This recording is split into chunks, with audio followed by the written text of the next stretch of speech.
Lately, I have been exposed to neuromarketing. In simple terms, it's all about understanding how our brain works and employing that understanding to improve both our products and our marketing. The question that probably came to your mind was, how can we know how the brain works? What the researchers have done was to use fMRI, or functional magnetic resonance imaging, that measures brain activity by detecting changes associated with blood flow. Following are key recommendations derived from neuromarketing. However, I will not go through the experiments done for each recommendation. Number one, consumers' decisions are driven by their subconscious.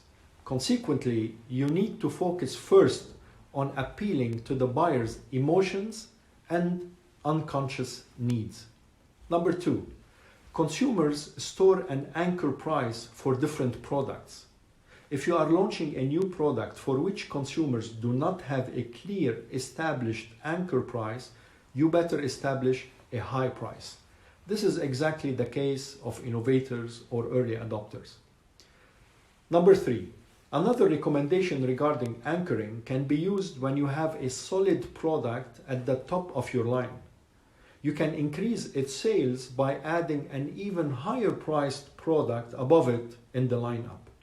Consumers will find your solid product as a compromise compared to the newly added, more expensive product.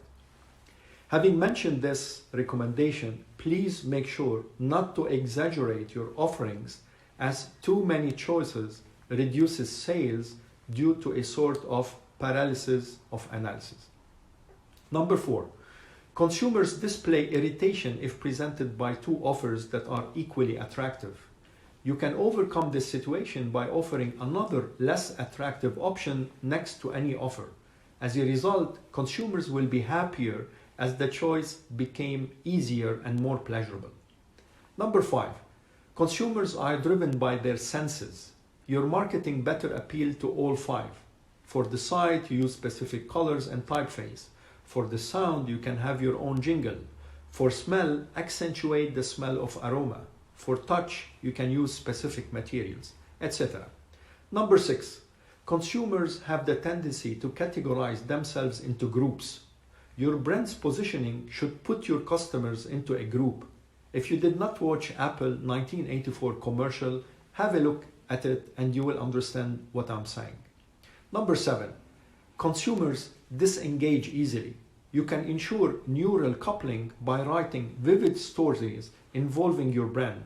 Your stories should include action, motion, dialogue, and other aspects that activate different parts of your consumers' brains. Number eight, consumers' brains prefer trusted stories, and hence the importance of word of mouth and testimonials. However, do not just stop at a short testimonial. Turn a testimonial into a personal anecdote by adding a name, a face, and a story. Number nine, consumers of simple products are happiest with their decision when they had thought long and hard about the purchase, whereas the reverse is true for those who bought more complex products. And actually, the happiest buyers for the complex products were those who decided with little conscious deliberation. So if you are selling a complex product, give your consumers a simple reason to buy, like number one in customer satisfaction. Number 10, consumers crave the feeling of ownership. If you have a flagship store, you have a greater chance of making a sale if you let your consumers touch or hold your product, as touching a product immediately improves both the level of perceived ownership and positive emotion. 11, and my last tip, consumers' brains have the ability to process emotional input without cognitive processing. Consequently, emotions beat logic. If your brand has high awareness, develop emotion-based communication. And if your brand is not well known, use a dual approach that includes pure emotions with some facts. Thank you.